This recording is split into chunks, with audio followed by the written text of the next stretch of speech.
A propósito del Día Mundial del Medio Ambiente, quiero compartirte que entre las muchas estrategias que realiza FIRA para contribuir a la preservación y cuidado del medio ambiente está identificar, validar, difundir y transmitir tecnologías y prácticas de agricultura regenerativa y sostenible que contribuyan a mejorar la productividad de los suelos de cultivo a través de la producción y uso de los biofertilizantes. Con este tema de biofertilizantes, recientemente se llevó a cabo en FIRA un curso básico para todo el personal de la institución en el país, con el objetivo de que pudiéramos conocer mejor qué son y por qué se ha intensificado en los últimos años la divulgación sobre el uso de este bioinsumo.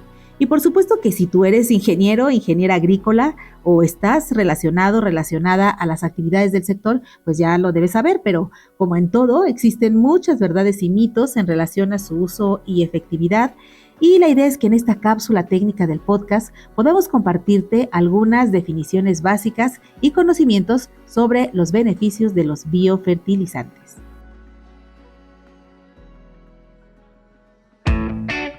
El podcast de FIRA es una producción de fideicomisos instituidos en relación con la agricultura para conocer los retos y oportunidades que tiene el amplio mundo del sector que nos da de comer, el sector agroalimentario. Hola, ¿qué tal? Hoy es martes 6 de junio de 2023. Yo soy Cecilia Arista, agrocomunicadora y especialista de la Subdirección de Promoción de Productos y Servicios en FIRA. Y bueno, pues me da mucho gusto que nos escuches en el podcast. Desde aquí saludamos a todos nuestros compañeros y compañeras de oficinas foráneas, 88 oficinas de atención de FIRA en todo el país. Y en esta semana, en el podcast, vamos a conocer en voz del doctor Marcel Morales Ibarra, director general de Biofábrica Siglo XXI, ¿qué son los biofertilizantes y por qué es importante promoverlos entre nuestros agricultores y agricultoras?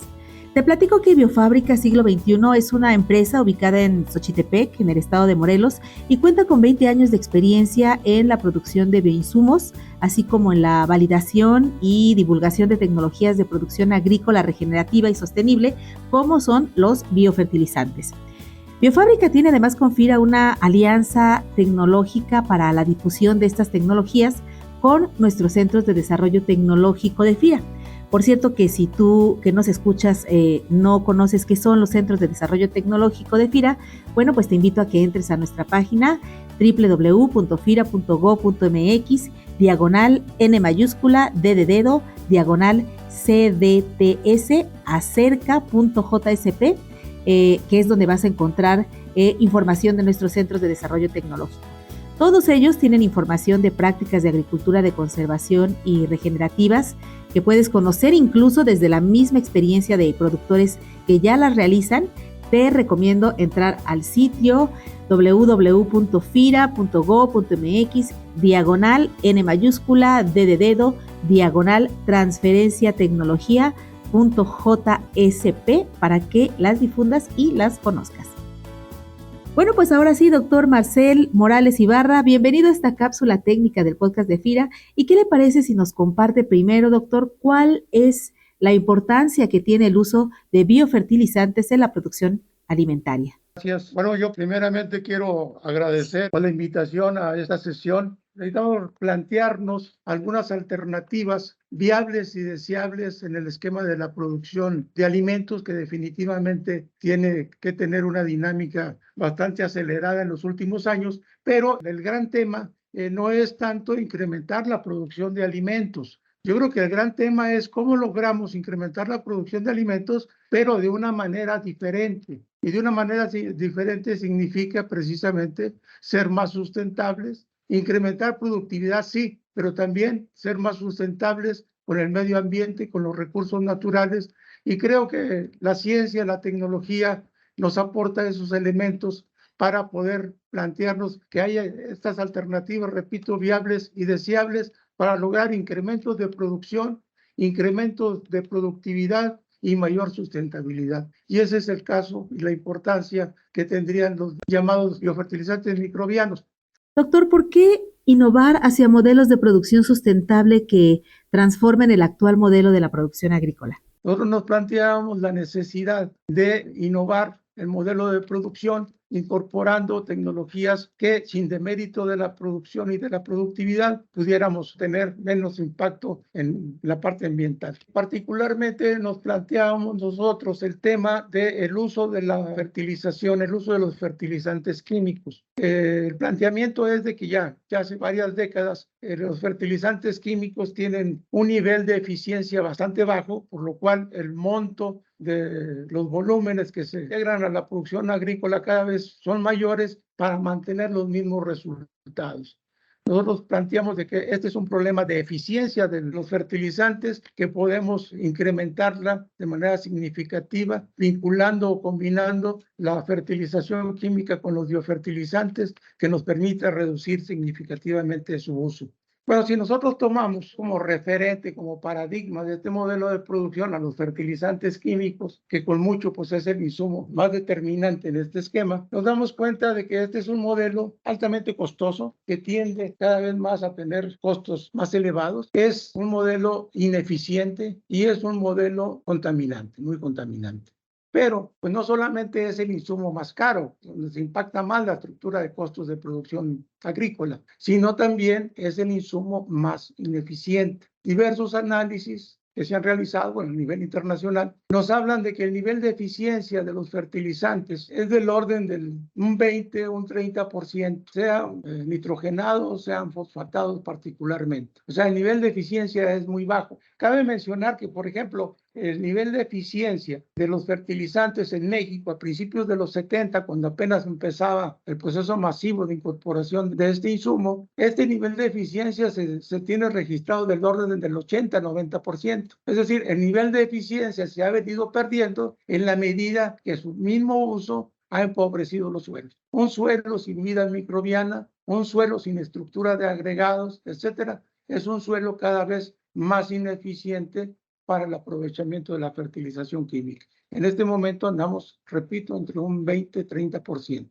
Entonces es el insumo más caro y es el más ineficiente. Pero no solamente es eso, sino también es el más contaminante. Si nosotros vemos lo que significa incorporar 1 kilo de nitrógeno al suelo como fertilizante, nos informamos que ese kilo de nitrógeno está generando a la atmósfera 12 kilos de CO2, de dióxido de carbono. Y la parte más importante de esto es de que el 90%, cerca del 90% de este CO2 se genera en la parte de la aplicación. Es decir, en la producción, en el transporte, se genera una parte del CO2, pero con mucho la parte más importante es en la aplicación. Y esto significa que el desperdicio, ese 70-80% que se desperdicia, es realmente el principal causante de este dióxido de carbono que se emite a la atmósfera. Pero el otro aspecto que es fundamental para la producción agroalimentaria de manera directa es el desequilibrio que ya tiene el ciclo del nitrógeno y el ciclo del fósforo. Dos factores fundamentales de este modelo de producción agroalimentaria a nivel mundial. Y este problema obviamente se va a tener que atender de manera urgente en un periodo corto, o ya se está atendiendo. Y es ahí donde podemos encontrar una síntesis de la importancia, el potencial y la urgencia de hacer estas innovaciones, como es la incorporación de los biofertilizantes microbianos para poder paliar un poco este desbalance en el caso del nitrógeno y del fósforo en particular. Bueno, los biofertilizantes, como decíamos, productos que se elaboran en base a microorganismos vivos que tienen diversas funciones en el proceso de nutrición y desarrollo vegetal, teniendo como columna vertebral, como eje central de estas funciones, precisamente la fijación del nitrógeno atmosférico y su transformación en formas asimilables por la planta. En términos generales podemos concluir que los biofertilizantes son productos elaborados por microorganismos vivos que ayudan no al aporte directo de nutrientes de la planta, sino que ayudan en el proceso metabólico de la vegetal para incrementar los niveles de nutrición de la planta de manera natural, biológica, e incrementar su mayor capacidad a los estreses hídricos o el problema de combate, el embate de plagas y enfermedades. Con los elementos que hemos mencionado, aprovechamiento del nitrógeno atmosférico, la solubilización, la producción de fitohormonas, etcétera. Bueno, el otro aspecto que es muy importante, pero además menos conocido pues, que el efecto nutricional, es el efecto en la cuestión sanitaria. Nosotros tenemos ejemplos, este fue uno de los primeros casos que tuvimos de cómo la presencia de estos microorganismos detonan mecanismos de defensa en las plantas que les permite precisamente resistir los embates de plagas y enfermedades. Doctor, una pregunta muy común es si la biofertilización puede sustituir completamente la fertilización química. Nosotros lo que nos planteamos es la disminución de la fertilización química del NPK en términos que va en un rango que va de un 30 a un 50% de esa aplicación, sea foliares o sea directamente al suelo, ¿no? Aquí hay una parte interesante que incluso pues, hemos platicado con la gente de Villadiego y que sí nos interesaría retomarlo porque creo que vale la pena. Se están haciendo trabajos con estos fertilizantes llamados de lenta liberación, que obviamente son más costosos, etcétera, pero son más eficientes. Es decir, el nivel de desperdicio es menor, pero tiene ya la gente de Villadiego algunos indicadores bastante positivos de cómo podemos mejorar el uso de estos fertilizantes de lenta liberación en la combinación con los microbianos. Muy bien, doctor, muchas gracias. Pues está también en esta charla el biólogo César González Monterrubio, jefe de investigación y desarrollo de Biofábrica Siglo XXI. Y quisiera preguntarte, César, ¿qué diferencia tienen estos bioinsumos, estos biofertilizantes, con los fertilizantes orgánicos? Me da la impresión de que muchos de nuestros agricultores y agricultoras asocian o confunden entre el significado bio y el concepto orgánico, como pensando que pueden ser lo mismo. ¿En qué consiste la diferencia? Como ustedes bien saben, existen otros insumos orgánicos. Cuando hablamos de insumos orgánicos, pues nos referimos a los insumos que son utilizados para agricultura orgánica, aunque no todos son de origen orgánico per se, ¿no? Las más famosas, el ejemplo más sencillo, pues, son las compostas. Pero también hay otros insumos que se confunden entre los verdaderos biofertilizantes y una fuente de materia orgánica. La principal diferencia entre estas compostas y los biofertilizantes es que la fuente de nutrición o el efecto se debe sobre todo a los compuestos orgánicos, a los nutrientes que se liberan con la descomposición y no tanto al efecto de los microorganismos que contienen, puesto que los microorganismos que contiene una composta son más descomponedores, o sea, su función es descomponer la materia orgánica más que promover el crecimiento de la planta directamente, ¿no? Ahora, pues tienen ventajas y tienen desventajas, ¿no? Dentro de sus desventajas, pues es que si se manejan mal, pueden tener poca eficiencia y como se tienen que mover grandes volúmenes, en el orden de toneladas, pues pueden tener un costo-beneficio alto, ¿no? Si no se manejan bien, pueden tener patógenos, puesto que muchos de los descomponedores son enfermedades o producen enfermedades en humanos, como las bacterias fecales, el cólera, ¿no? Salmonelosis, etcétera. Son bacterias descomponedoras que están de manera natural en el suelo y cuya función principal es descomponer, pero que nos pueden enfermar, ¿no? Otro tipo de bioinsumos que se están poniendo mucho de moda son los preparados líquidos. Estos preparados líquidos se han popularizado mucho en los últimos tiempos porque es una forma de realizar como compostas líquidas o extractos líquidos de materiales que permiten que se hace una biodisponibilidad de los nutrientes relativamente rápida, ¿no? Básicamente son compostas líquidas y estos nutrientes pues se obtienen a partir de los ingredientes que se les ponen. Muchas veces se les ponen ácidos húmicos, ácidos fúlvicos, se les puede poner sangre u otros materiales, estiércol, que pues con el uso de químicos y con la fermentación se descomponen con relativa rapidez. Sin embargo, este tipo de insumos tienen la gran desventaja de que pueden contener una gran cantidad de microorganismos patógenos, muy peligrosos, principalmente bacterias coliformes fecales, salmonela y demás, ¿no?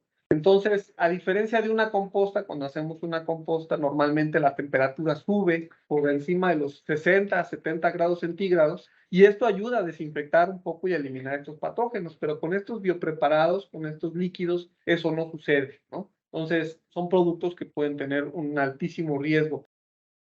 Sí, claro, aquí lo importante es que nuestros agricultores, agricultoras, visualicen que sean biofertilizantes certificados, que están pues validados por la investigación, que tienen pruebas de producción en un laboratorio, que tienen patente, que tienen marca, que bueno, no es que los puedan hacer así en el patio de su casa, ¿no? Cualquiera con materiales improvisados o envasarlos así en una botella de plástico de refresco o de lo que sea, sino que es necesario siempre asegurarse de que el producto está sellado y correctamente etiquetado.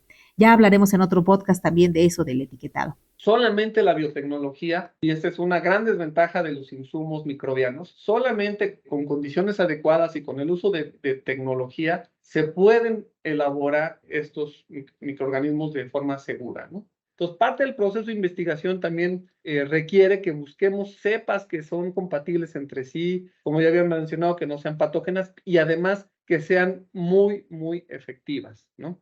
Y eso pues solamente se logra a través de un adecuado aislamiento y selección de microorganismos, ya que el suelo tiene millones de microorganismos, ¿no? Para poder asegurarnos de que realmente el producto biotecnológico va a funcionar, se sigue un procedimiento muy riguroso que lleva bastante tiempo, desde que identificamos cuál es el problema que queremos combatir, buscamos la información científica relacionada con el aislamiento de ese microorganismo, con la función de ese microorganismo, formulamos un proyecto y comenzamos el aislamiento y selección de cepas. Por ejemplo, para los productos que manejamos en Azospilum brasilense, se aislaron más de 900 cepas de Azospilum brasilense, todas de la misma especie, la misma bacteria. ¿Qué cambia? Simplemente, pues, como les decía, son diferentes variedades. Y dentro de esas 900 se seleccionaron aquellas cepas que son más efectivas, que funcionan en diferentes tipos de suelo, que tienen una buena fijación de nitrógeno, un buen nivel de producción de hormonas. Y para lograr eso, pues se sigue todo este diagramita de flujo, ¿no? Desde la toma de muestras del suelo, el aislamiento, la selección, la identificación genética, la caracterización en laboratorio, la selección de las mejores, la caracterización en invernadero, las pruebas en campos. Entonces, todo este proceso dura como mínimo de 2 a 3 años, solamente para contar con una cepa efectiva o con un producto formulado con diferentes cepas que sean efectivas, ¿no? Sí, sí, por supuesto. ¿Y cómo podemos saber o estar seguros de que los fertilizantes que los agricultores adquieren y en nuestro caso que financiamos o apoyamos para que los productores y productoras adquieran, pues estén realizados bajo estos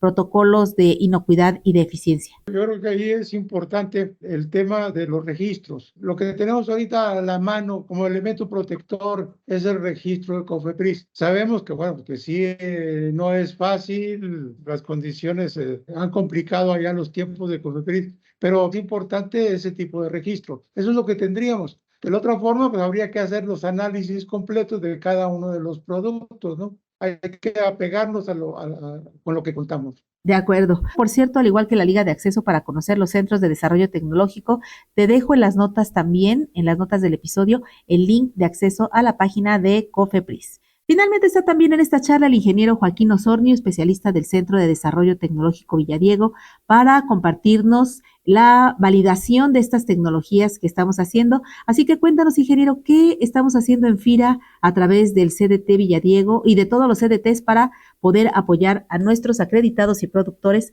a conocer y a incorporar el uso de microorganismos benéficos en sus cultivos? Quiero comentarles que en el nuevo modelo de transferencia de tecnología de productor a productor que estamos impulsando en los CDTs, ya está siendo adoptada esta innovación, esta tecnología del uso de biofertilizantes. Para ser más específicos, el ciclo pasado les tuvimos varias parcelas ya con productores que se animaron a establecer ya de entrada 1 hectárea, reduciendo la mitad del fertilizante químico y utilizando los biofertilizantes. Una forma para poder representar o dar algún dato, alguna información de cómo se fue desarrollando el ensayo, pues fue a través de imágenes satelitales en una plataforma donde estuvimos monitoreando la parcela durante todo el ciclo, maíz en agosto del año pasado, donde el NDVI expresa que prácticamente no hay una diferencia marcada entre donde se estableció el biofertilizante con la reducción del 50% y el resto de la parcela. Es decir, el índice de verdor prácticamente fue el mismo y eso nos da una idea de que el biofertilizante está aportando el nitrógeno suficiente para que el cultivo pueda desarrollarse adecuadamente. Estas 2 parcelas en el municipio de Valle de Santiago, aquí donde nos encontramos en el CDT, incluso se han adherido más productores al ver estos resultados y varios de ellos ya están incrementando la superficie utilizando estos biofertilizantes derivado de los resultados que observaron el año pasado. Entonces, muy brevemente, nuestra experiencia y estamos a sus órdenes aquí en el CDT Villadiego. Muy bien, pues finalizamos esta cápsula técnica agradeciendo a nuestros aliados tecnológicos de Biofábrica Siglo XXI, el doctor Marcel Morales, el biólogo César González, así como al ingeniero Joaquín Osornio del Centro de Desarrollo Tecnológico Villadiego de Fira, que nos han compartido su conocimiento, su visión, y bueno, pues mucho es lo que necesitamos saber para poder llevar hacia nuestros agricultores y agricultoras un cambio de cultura, un cambio de visión en sus procesos, y que bueno, además resulta muy conveniente que lo tengan, que lo sepan, para sus suelos, para sus cultivos, su productividad, y por supuesto el mejoramiento de costos y el cuidado del medio ambiente. Muchas gracias a todos por el conocimiento que nos aportan. Gracias, gracias. Gracias. Y para ti que nos escuchas, compártenos por favor tus comentarios y sugerencias de temas a las cuentas de correo carista@fira.gov.mx y enlace@fira.gov.mx. Ayúdanos a calificar con 5 estrellitas este podcast aquí mismo en la liga de acceso, y si cachaste el podcast desde redes sociales o cualquier otra plataforma digital, pues nos dará muchísimo gusto recibir también tus comentarios. Se despide de ustedes Cecilia Arista, en la producción mi compañero Axel Escutia, y regresamos en corto con otra cápsula técnica en el podcast de FIRA. Hasta la próxima. El podcast de FIRA es una producción de fideicomisos instituidos en relación con la agricultura para conocer los retos y oportunidades que tiene el amplio mundo del sector que nos da de comer, el sector agroalimentario.